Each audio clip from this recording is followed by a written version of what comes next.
All right, everyone, welcome back for another episode of Owning Your Sexual Self. We have on Dr. Allie, who might sound familiar if you're a listener of the podcast. We recently recorded an episode together on ruptures in relationships, whether that be intimate, friendships, parental, sibling, all of the things. So if you're interested in that and getting some good communication techniques, definitely go back and listen to that.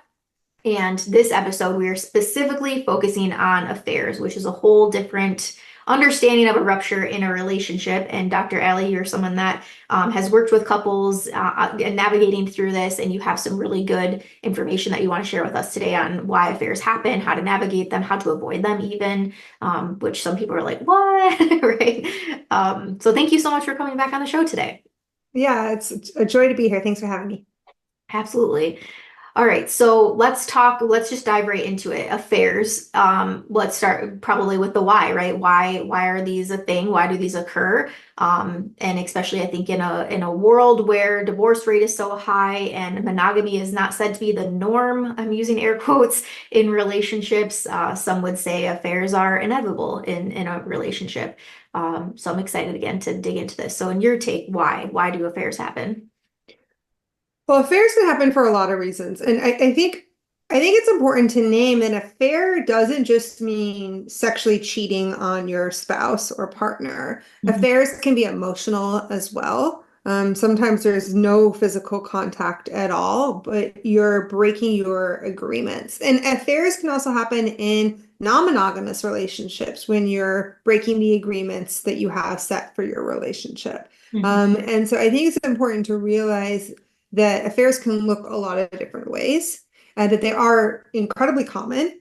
I think part of the reason why they're so common is because and Esther Perel talks about this a lot in her book, The State of Affairs, which I think is phenomenal. We expect our partners to fulfill so many roles in our life, to be our partners, our best friends, our co-parent, our sexual flame, our hobby buddy, like whatever it is, right? There's a lot of pressure for them to show up and fulfill so many different roles and ways of relating. Um, Monogamy and especially parenthood can sometimes start to feel a little monotonous and routine, and people can lose connection with themselves, with the part of them that had access to curiosity or excitement or passion or growth. Sometimes it's a need for validation, or there's a sense of aliveness that they've lost. And so people think that affairs are happening because you're not doing it for me anymore, so I need to find somebody else who does it for me better. Mhm. And I think oftentimes affairs are less about the relationship and more about the individual who's having the affair. And sometimes it's about needs, fundamental needs that aren't being met in the relationship. But oftentimes it's also about fundamental needs that they have as an individual that they don't know, either they're not aware that they have, or they don't know how to, or feel like they have access to attending to. Mhm. Um, and so they're hungry for that sense of aliveness, and they have this fantasy that the affair is going to be the answer, the fix it for them. Mhm. Yeah. And I think that conversation too is so helpful to be able to unpack because I've heard too in affair work, and I'm glad you mentioned Esther Perel's book, State of Affairs, one of my favorite resources for people that are going through this. But I think that so often I hear it's if it was a sexual affair, it's so often not about the sex. I feel like it is more down that emotional route and what was emotionally this person providing for you, or as you said, like what was this person and being around this person allowing me to see in myself or bring out better in myself. And I think we just got done with our episode on ruptures. I often think too affairs are a result of not doing that hard work of keeping the ruptures, keeping the things to yourself and not being willing to step up to do the work. And so it's easier, right, to go and find a person where we know what the beginning of a relationship feels like, right? It's all the bells and whistles and the unicorns and the rainbows, and there's no conflict and it's happy-go-lucky. All those endorphins are firing off in the brain. And we lose that in long-term relationships, right? I'm so glad you mentioned that. Yeah, so when we're in a new dynamic, we have something called new relationship energy, which is a physiological experience where our body gets flooded with those endorphins and serotonin, oxytocin, and dopamine, norepinephrine, a really intoxicating cocktail of hormones that make us feel quite literally high. It's an intoxicating feeling. It's addictive. It's really hard to turn away from NRE.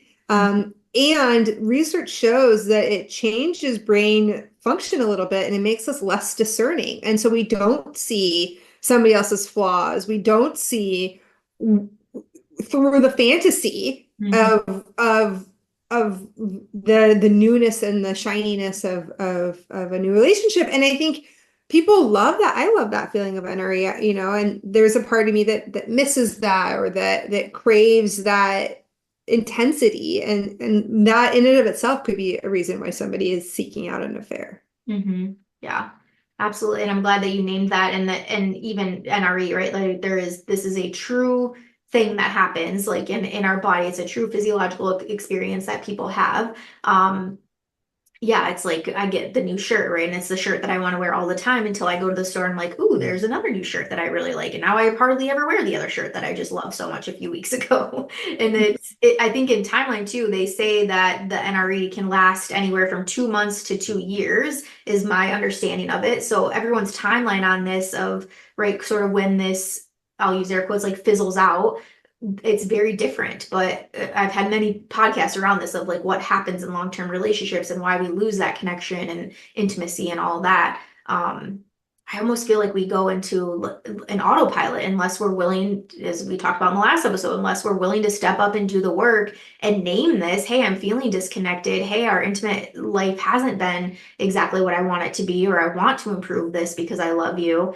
Or we're not communicating well, right? Like, unless someone's going to be willing to stand up and have that conversation and bring that up and be met with the validation and the empathy and all that we talked about. Yeah, that it's easier. It's easier essentially for a person to cheat, I think, than doing the hard work in the relationship. Yes, it's scary to say I have a need that's not being met if you don't know if or how that need is going to get met. It's a lot easier to either deny and ignore the need or to outsource the need in an unethical way.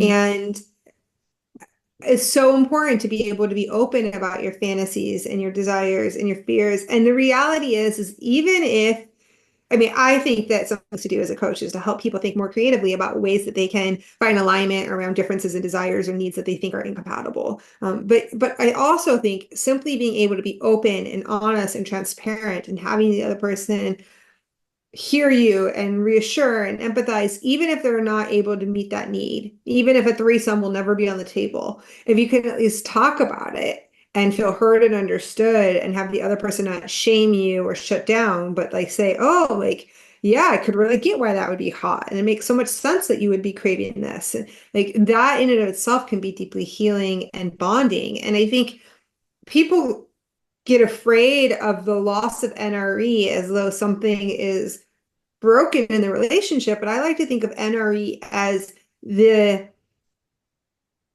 opportunity to create the foundation of deeper, more secure, sustainable love. And we want to use that NRE in our primary nesting, established relationships to help us build the trust to have some of these more vulnerable conversations. Yeah, absolutely. And I think, right, a person that is the one having the affair has a whole host of their emotional experience that they're going through. And, I kind of want to go through a couple different scenarios. So if an affair comes out in a relationship, do you find that there's a difference versus the person coming forward and sharing, hey, this has been going on, versus getting found out? Sure, yes. I think that part of what's so painful for the person who was cheated on is it's not just a betrayal of the trust within the relationship, but it's a betrayal of their ability to feel like they can trust themselves, their perception of reality, their intuition. If you've been cheating on me and I had no idea, then not only do I not trust you, but how do I trust myself to know when I'm safe in a relationship, when I can trust somebody? And that betrayal sometimes is even more painful and hard to repair. Yeah. Oh, that's a big one. I never even really looked at it that way until you just said that. I think that's yeah, that's important to be able to name that and to be for people to be able to reflect on that if they're going through an experience like this. Yes, and so I think that when there can be more transparent conversation and more accountability and an honesty, then it can help to start to rebuild the trust in both of those ways, right? Mm-hmm. Yeah. Yeah. And we talked a little bit about this in our previous episode of when conversation is happening or rupture is happening, not getting so honed in on the specifics. When we're talking about affairs, if a person finds right infidelity has happened, how important do you think it is for that person that has been cheated on to get the answers to the details of the affair? I mean, I think that it is important because that helps them make sense of something that totally feels like it flips their sense of reality on its head.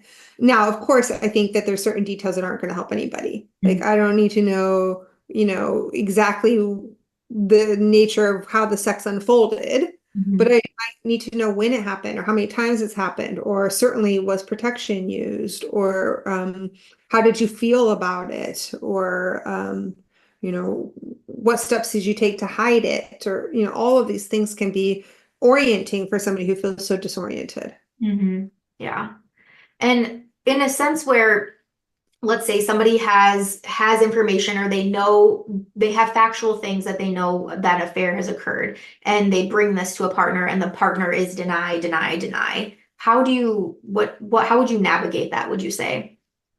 Well, I think you're digging yourself into a deeper and deeper hole Yeah. because right now what you're doing is you're gaslighting them. You're telling them that their perception of reality, their truth, their understanding of truth is invalid. And that's another betrayal. You're just layering the betrayals on top of each other. And what needs to happen is rebuilding trust. And that's a long and lengthy and complicated process. But it requires radical honesty. And Mm, not just honesty about having the affair, but also honesty about why you had the affair. And not as to use that explanation to defend yourself or to try to excuse it, but to bring more nuance. And because in order for that repair to happen, you have to both address the breach of trust and the hurt and the betrayal, but you also have to address the unmet needs that were happening and the motivations for the affair so that growth can happen, right? I like to think of affairs as a catalyst.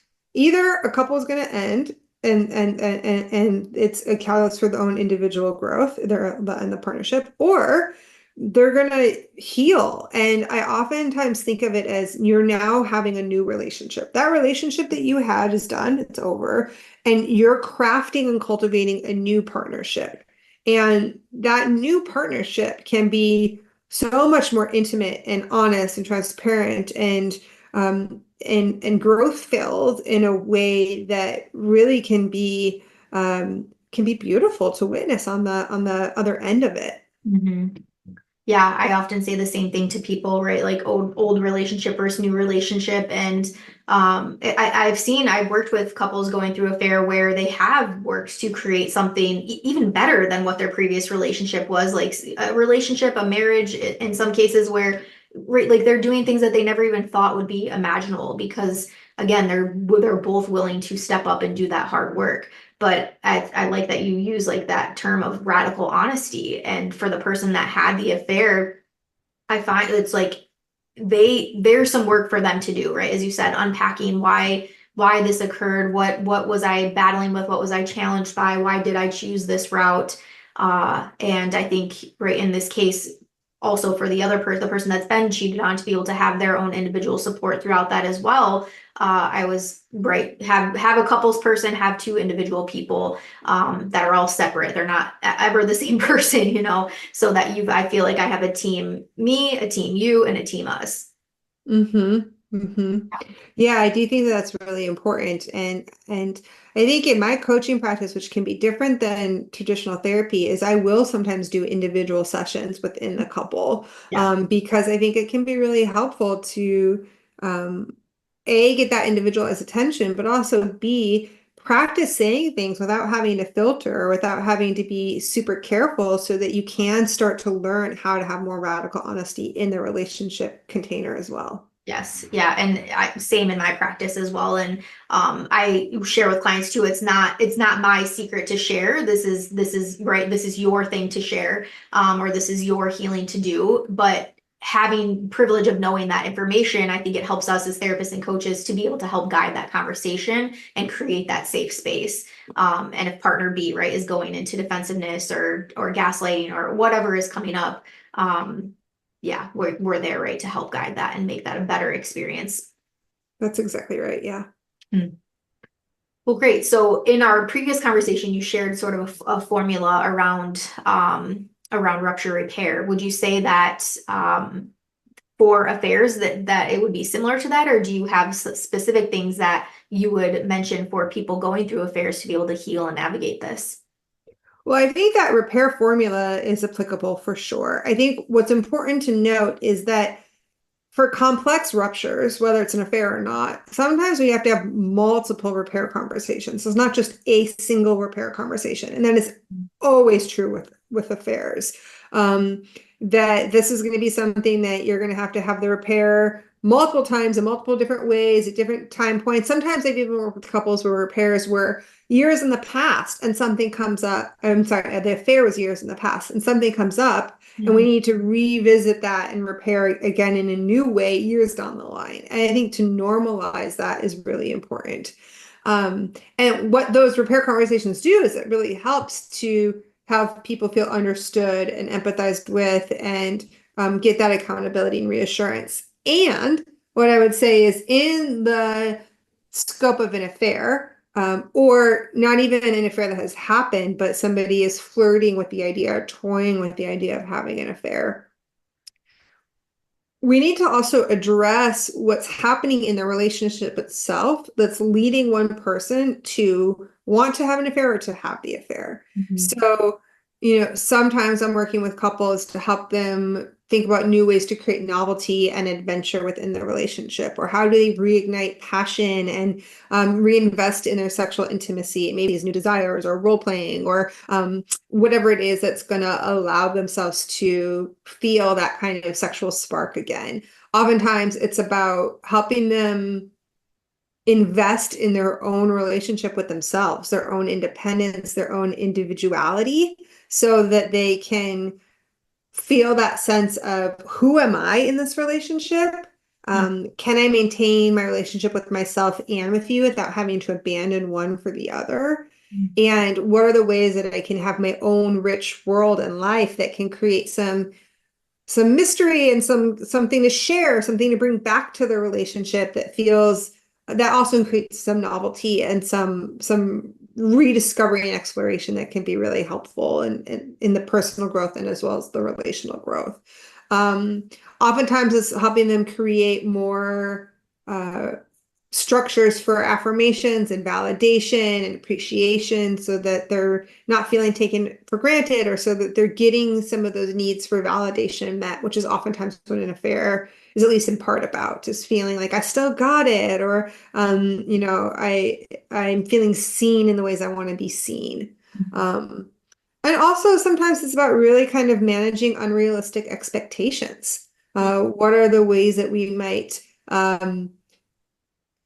think that our relationship should be, that puts pressure on it, that can be adjusted so that folks can appreciate what is and make those changes in ways that feel accessible and impactful without invalidating that because you have this expectation that is going to make it feel like there's no way that this relationship could meet your needs. Mhm.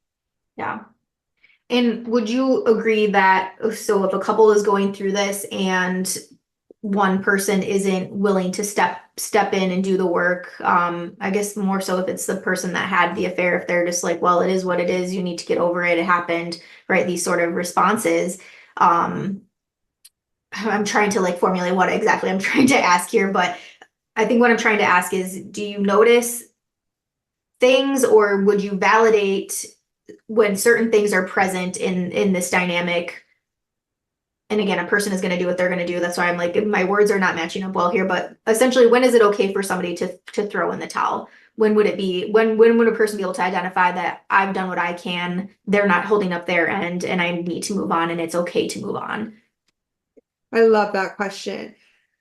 As we talked about in our last podcast episode, a repair is an investment in a relationship. And the work to heal from an affair, both the repair conversations as well as all of the other things I just talked about, is a huge investment in a relationship. And it requires that investment to build this new partnership that's going to potentially be more intimate and healthier and more nourishing. And it does take two to tango. And the I get really curious in these cases, does the other person not have the willingness, or do they not have the ability? If Mm-hmm. they do not have the ability, great, no problem. I can come in, I can help, and I can really teach a lot of these skills, and I can hold their hand and walk them through it. I think sometimes a person who was cheated on they might be so resentful or have so much contempt or hurt that they don't have the patience to wait for the other person to learn the skills, which, can be a challenging dynamic. But these are all skills we can learn, right? The willingness is a different topic. And if somebody doesn't have the willingness, I try to look into where are they feeling defensive? Where are they feeling protective? Where are they feeling hopeless or helpless? Is it really that they're just kind of over this person and they should have gotten a divorce, and instead of getting a divorce because that felt hard and scary or financially complicated, they just cheated? Okay, well then, yeah, my job is to help you two separate in a way that's going to be as least contentious as possible. But if it's, I just feel afraid, so I don't feel access to my willingness because of fear. And then we address the fear and we see what happens on the other side of it. Mm-hmm. I think part of the challenges of affairs is that there is this socially prescriptive punishment for an affair, which is cheating, which is breaking up. And we know this because if you were ever cheated on and you stayed with the person, I'm sure your friends shamed you for staying with them. How could you stay with them? You should break up with them. You can never trust them again. And so I think that in some ways we're battling this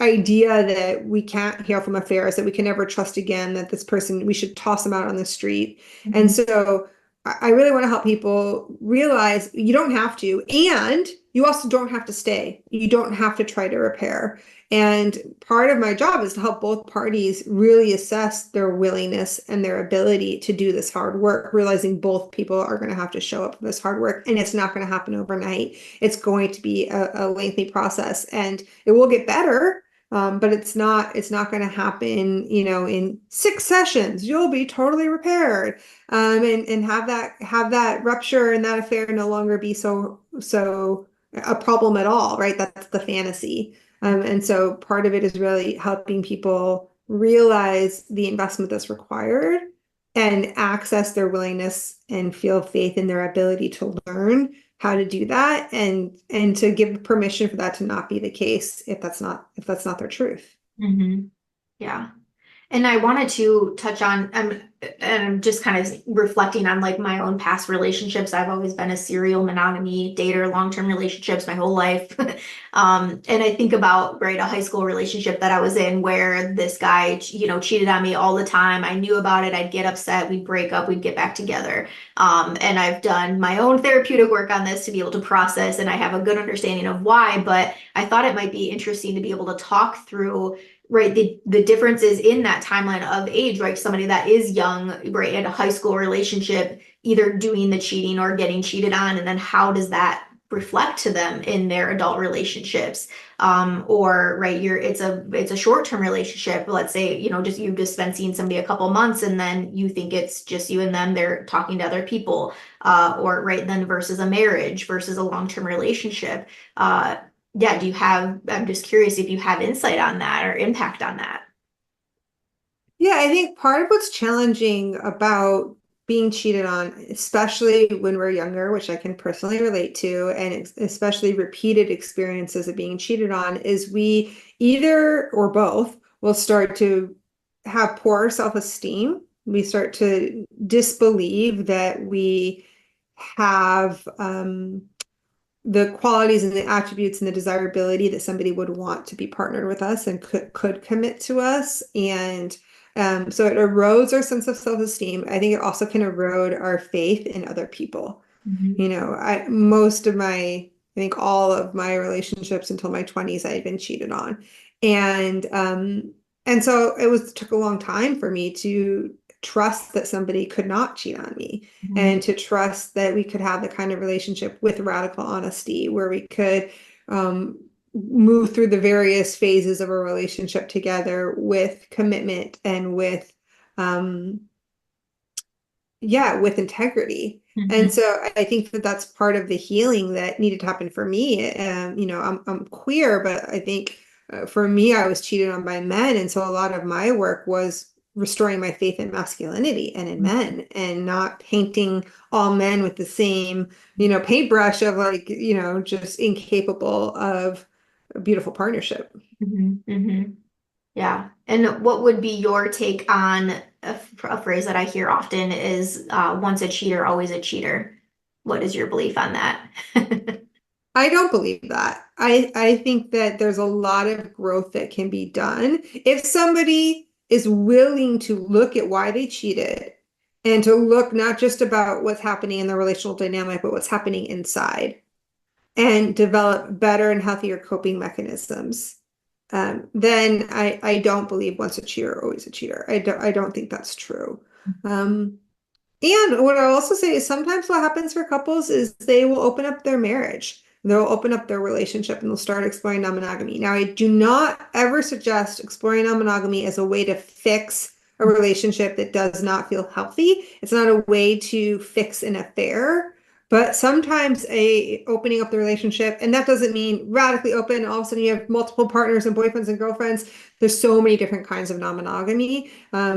But sometimes that's a way to navigate differences in desire, differences in libido, or whatever that may be. And when it's done ethically, which means consensually, which means all parties involved are opting in, or having empowering conversations around agreements and needs, that is also sometimes an outcome that can be really revolutionary, where it doesn't have to be something that's outsourced unethically, but it can be outsourced ethically. Mhm. Yeah, thank you for that disclaimer.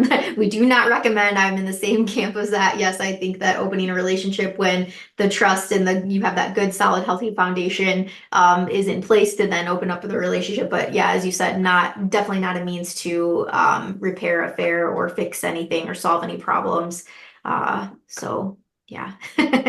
As we're nearing the end of our conversation today, Dr. Ellie, is there anything else around affairs that you think is helpful for us to touch on in this topic, or any other things, resources that you would like to share with listeners? Well, I think that when we're in the land of affairs, I just cannot recommend enough not going at it alone. Because the reality is that affairs are really nuanced, and they will manifest differently for different couples.